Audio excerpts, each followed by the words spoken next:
This video is not really a remind video. It's just, okay, let me say it like this. It's an alert video.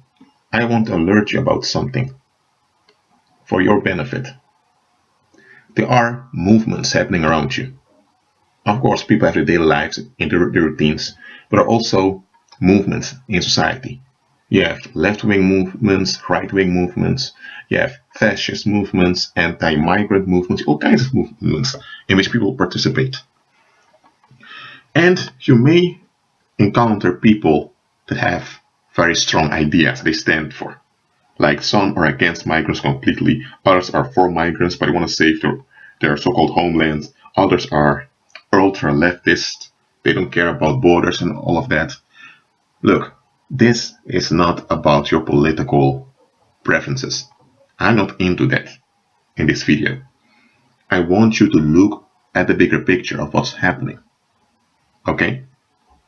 And if you say I'm wrong, you can say I'm wrong. I'm not here to force anything down your throat. I just want you to be alert. Look, if you have a group of people that come together with a common purpose, that's powerful. When people come together in agreement about something, it doesn't have to be something important that they agree upon. It can be that they all like blue shoes, and now you have 10 or 20 more people that enjoy blue shoes. That can already create a bond between those people. Now, I'm not saying that bonds going to last for long, because they may be opposed to one another on many other stuff, but folks on blue shoes, they may get along very fine. Okay? But sooner or later, the other differences are going to appear. And let me say it like this. When you have a group of people, or let me say, when you have many individuals in a community that are upset, they're angry, they want an outlet. And let's say now they all join together. Now you have a powerful force of resistance. Now what happens when people that are upset want an outlet join together? Now they're together, they feel validated because they agree on something. They feel kin to one another because they agree against something. Now what happens when you have a unity by exclusion? Now people want to act that anger. Now they want to act out that rage. You get what I'm saying? So once you have groups that join together because they're against something, they will always come with something they're for. But when you look at it carefully, it's all about releasing frustration. Now such groups will aim for certain goals. Where it they want a raise in wages, or where they want less certain type of migrants in their neighborhoods, whatever it is. Let me tell you one thing. Such movements are either broken supernaturally by believers praying all the time, or they will escalate and things will get out of hand. Now, I'm not saying that we will have a World War II scenario here. I'm not being extreme here. I'm not going that way.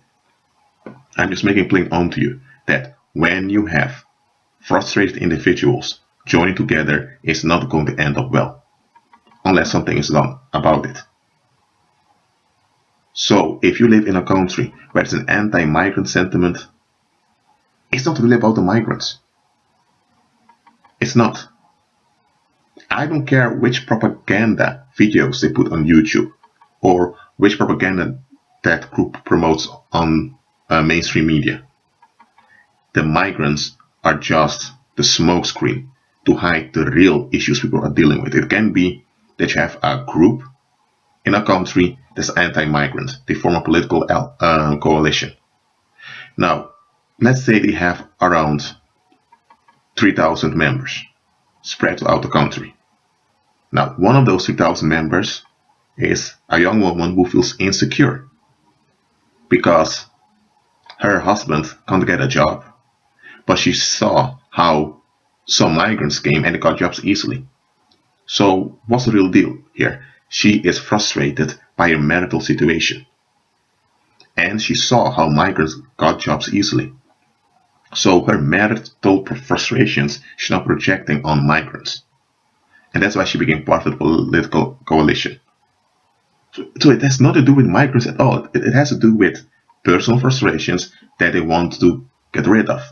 And the way of getting rid of it is by having something to pour it upon. to have some target that they can lash out against. If you do it on your own, you will get tired and you may end up in jail. If you do it in a group, there is power. The reason I'm talking about such groups here is because such groups attract demonic spirits onto them. It's human beings taking action because they want to act out their frustrations, but they attract demons by doing this. And there will be paranormal activity haunting such groups. And the demons then will use the rage of those people to drag more people into it. Why would demons want that? Demons want the rage movement to grow, so that when it escalates, there's much harm.